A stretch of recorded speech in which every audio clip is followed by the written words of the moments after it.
Good morning friends and welcome to Shariq sir की SST class.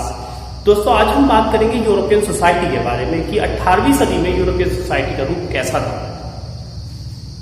European society के रूप को समझने के लिए हमें सबसे पहले दो चीजों को समझना पड़ेगा। पहली चीज है एरिस्टोक्रेसी और दूसरा है पुअर।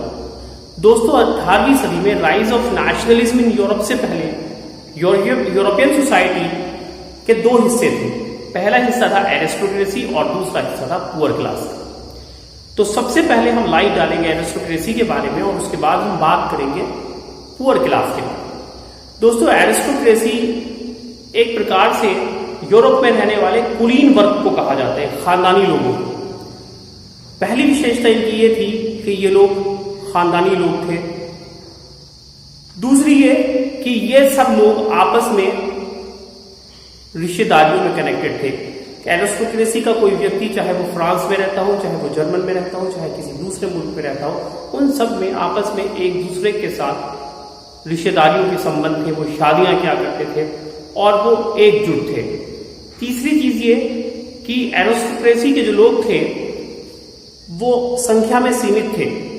यूरोप के भीतर उनकी संख्या बहुत कम थी, लेकिन इसके साथ साथ शक्ति जो थी, जो राजनीतिक शक्ति थी, वो पूर्ण रूप से एरिस्टोक्रेसी के हाथ में थी। यानी कि कम संख्या और शक्ति का उपयोग ये करते थे। संख्या भले से इनकी कम हो, लेकिन पॉलिटिकल पावर पूरी तरह से इन्हीं के हाथ में थी। ये लोग आपस में बहुत संगठित थे।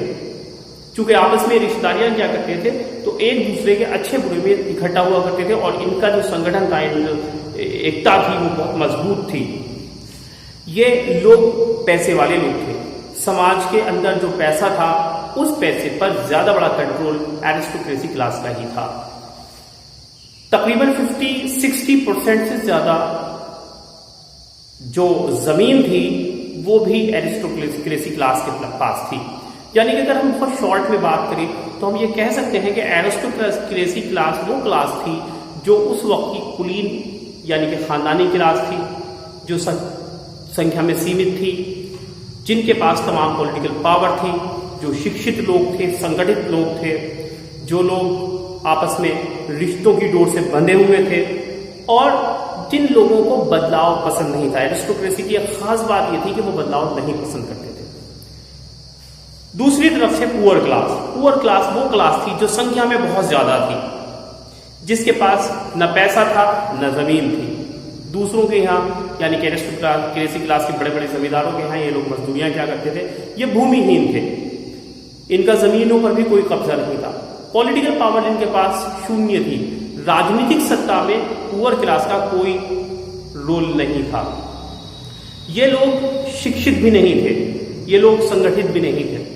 यानी कि पूर्ण रूप से एरिस्टोक्रेसी का उलट थे ये पुअर क्लास। एक तरफ एरिस्टोक्रेसी क्लास ने कब्जे में ले रखा था पूरी पॉलिटिकल पावर को, पूरे फाइनेंस को, पूरे धन को, पूरे संगठन को, पूरी की पूरी सिस्टम को। तो इसके उलट ज्यादा संख्या के लोग जो कि गरीब थे वो इनके मातहत थे और वो ही काम करते थे जो एरिस्टोक्रेसी की तरफ से इन लोगों को अलॉट किए जाते थे। इनका एक सोशल लाइफ में, पॉलिटिकल लाइफ में, इकोनॉमिकल लाइफ में कोई ज्यादा बड़ा रोल नहीं था। दोस्तों वक्त गुजरते पुअर क्लास के कुछ लोगों ने अपने आने वाली नस्ल को पढ़ाया और लिखाया और पुअर क्लास से एक नई क्लास जनरेट हुई जिसे हम मिडिल क्लास के नाम से जानते हैं, या हम इसको लिबरल क्लास भी कह सकते हैं। इसकी अपनी फीचर्स थी। जहां एक तरफ एरिस्टोक्रेटिक क्लास बहुत मालदार, बहुत संगठित, सत्ताधारी, पैसे वाली थी, शिक्षित थी, वहीं इसके उलट दूसरी तरफ पुअर क्लास बिल्कुल पढ़ी लिखी नहीं थी, असंगठित थी, न उस पर धन था, न उस पर राजनीतिक शक्ति थी। लेकिन मिडिल क्लास न बहुत ज्यादा गरीब थी न बहुत ज्यादा अमीर थी। मिडिल क्लास के लोग पढ़े लिखे थे। इस क्लास के लोग doctor, engineer, teacher, businessman, shopkeepers, तमाम फील्ड से आते थे और ये पुअर क्लास से टूट करके, यानी कि पुअर क्लास में से ही जनरेट हुआ जब पुअर क्लास के कुछ लोगों ने अपने बच्चों को पढ़ा और लिखा लिया। अब फ्रांस, यूरोप के दूसरे मुल्कों से आने वाले डेमोक्रेटिक आइडियाज, लिबरल आइडियाज जब इन लोगों को पता चले तो इन लोगों ने विरोध करना शुरू किया एरिस्टोक्रेटिक क्लास का।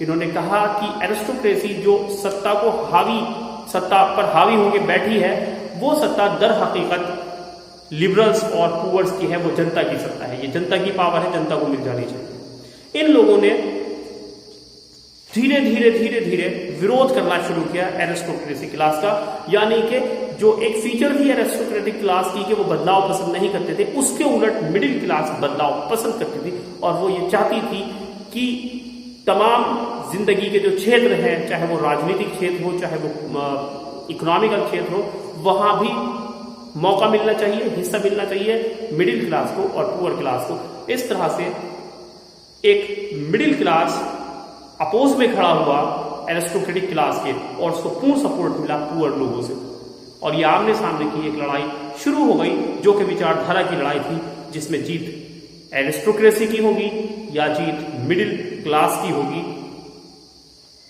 ये हम अपने अगले चैप्टर्स में क्लियर करेंगे। आज के लिए बस इतना ही। उम्मीद है आपको एरिस्टोक्रेसी, पुअर क्लास और मिडिल क्लास यानी कि लिबरल क्लास का डिफरेंस क्लियर हो गया होगा। Thank you so much.